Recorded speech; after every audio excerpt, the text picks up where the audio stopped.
వైఎస్ఆర్సీపీ అంటే అది వైఎస్ రాజశేఖర రెడ్డి గారి పార్టీ కాదు అధ్యక్ష, జగన్మోహన్ రెడ్డి గారి పార్టీ. వైఎస్ఆర్సీపీ అంటే యువజన శ్రామిక రైతు కాంగ్రెస్ పార్టీ తప్ప అది వైఎస్ఆర్ పార్టీ కాదు.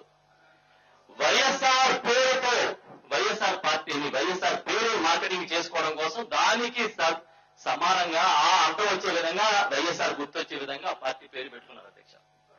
అధ్యక్ష, ఇవాళ వైఎస్ఆర్సీపీ అధ్యక్షులు విశ్వసనీయత గురించి మాట్లాడుతూనే జైలుకెళ్లారు అధ్యక్ష. అధ్యక్ష, నేను ఒకటే అడుగుతున్నాను, ఈ దేశంలో కానీ ప్రపంచంలో కానీ ఏ పార్టీలో అయినా ఒక రాజకీయ పార్టీలో ఒక వ్యక్తి కానీ ఒక కార్యకర్త కానీ చేరాలంటే ఎక్కడికి వెళ్తారు అధ్యక్ష? పార్టీ ఆఫీస్కి వెళ్తారు అధ్యక్ష. కానీ జగన్ పార్టీలోకి వెళ్ళాలంటే చేరాలంటే మాత్రం జైలుకి వెళ్ళాలి అధ్యక్ష. జగన్ పార్టీలో చేరాలంటే జైలుకి వెళ్ళి చేరాలి అధ్యక్ష. అది దౌర్భాగ్యం అధ్యక్ష.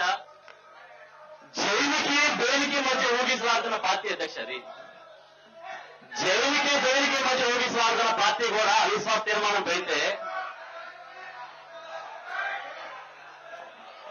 అధ్యక్ష, జైలుకి బెయిల్కి మధ్య ఊగిసలాడుతున్న పార్టీ కూడా అవిశ్వాస తీర్మానం పెడితే జనం నవ్వుకున్నారు అధ్యక్ష. హాస్యాస్పదం అది అధ్యక్ష.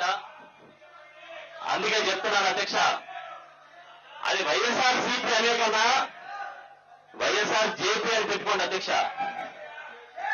అది వైఎస్ఆర్ జేపీ అని పిలుచుకోండి. అంటే యువజన శ్రామిక రైతు చెంచలు కూడా పార్టీ అని అర్థం. వైఎస్ఆర్ సిపి అని పెట్టుకుంటే వైఎస్ఆర్ సిపి అంటే జనం బయట ఏం చెప్పుకున్నారు తెలుసా మీకు? యువజన శ్రామిక రైతు చెంచలు కూడా పార్టీ అని చెప్పుకుంటా ఉన్నారు. అలాంటి పార్టీ పెట్టుకుని మీరు మా మీద అవిశ్వాస తీర్మానం పెట్టడం అంటే జనం నవ్వుకుంటారు అధ్యక్ష.